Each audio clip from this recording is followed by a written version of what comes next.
एक समय की बात है, एक राज्य था जहाँ पर एक समझदार और न्यायप्रिय राजा शासन करता था। उसके प्रजाजन उससे बेहद प्रेम करते थे और राज्य में शांति और खुशहाली का वातावरण था। लेकिन एक दिन राजा गंभीर रूप से बीमार पड़ गया और उसकी मृत्यु हो गई। वह अपने पीछे राज्य को बिना किसी उत्तराधिकारी के छोड़ गया। राजा के मंत्री एकत्रित हुए ताकि नए राजा का चयन किया जा सके। उन्हें पता था कि जो भी राजा बनेगा वह उतना ही समझदार और न्यायप्रिय होना चाहिए। बहुत सोच विचार के बाद मंत्रियों ने तय किया कि वे एक प्रतियोगिता आयोजित करेंगे जिससे नया राजा चुना जाएगा। राज्य के सभी बच्चों को बुलाया गया और हर एक को एक बीज दिया गया। उन्हें कहा गया कि वे घर जाकर उस बीज को उगाएं। 6 महीने बाद उन्हें अपने पौधों को लेकर लौटना होगा और जिसका पौधा सबसे स्वस्थ होगा उसे नया राजा बनाया जाएगा। महीने बीत गए और प्रतियोगिता का दिन आ गया। सारे बच्चे राज्य के चौराहे पर इकट्ठे हुए अपने अपने पौधे लेकर। वहाँ लंबे सूरजमुखी, खुशबूदार गुलाब और कुछ कद्दू की बेलें भी थी।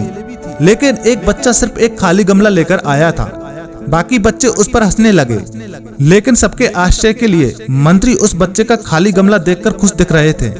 मंत्री उस बच्चे के पास गए और उससे पूछा कि उसका गमला क्यों खाली है। शर्म और लाज के साथ उसने जवाब दिया, मैंने अपने बीज को मिट्टी में बोया, रोज पानी दिया और पूरा ध्यान रखा, लेकिन कुछ भी नहीं उगा।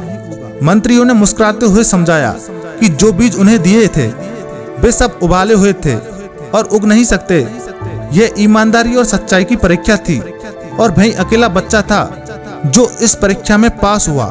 मंत्रियों ने उसकी ईमानदारी की तारीफ की और सभी बच्चों में घोषित किया कि वही नया राजा बनेगा। बाकी बच्चे निराश हुए, लेकिन जल्द ही उन्हें समझ आ गया कि उसकी ईमानदारी और सच्चाई एक अच्छे नेता के लिए कितनी जरूरी है। उसके राज्य फिर से खुशहाल हो गया। उससे सब प्रेम करते थे और उसके शासनकाल का सोने की उम्र के नाम से जाना गया। उसके खाली गमले की कहानी एक दंत कथा बन गई जो राज्य के लोगों को ईमानदारी और सच्चाई का महत्व समझाती थी। यह कहानी सिखाती थी कि ईमानदारी से हार जाना बेहतर है चीट करके जीतने से।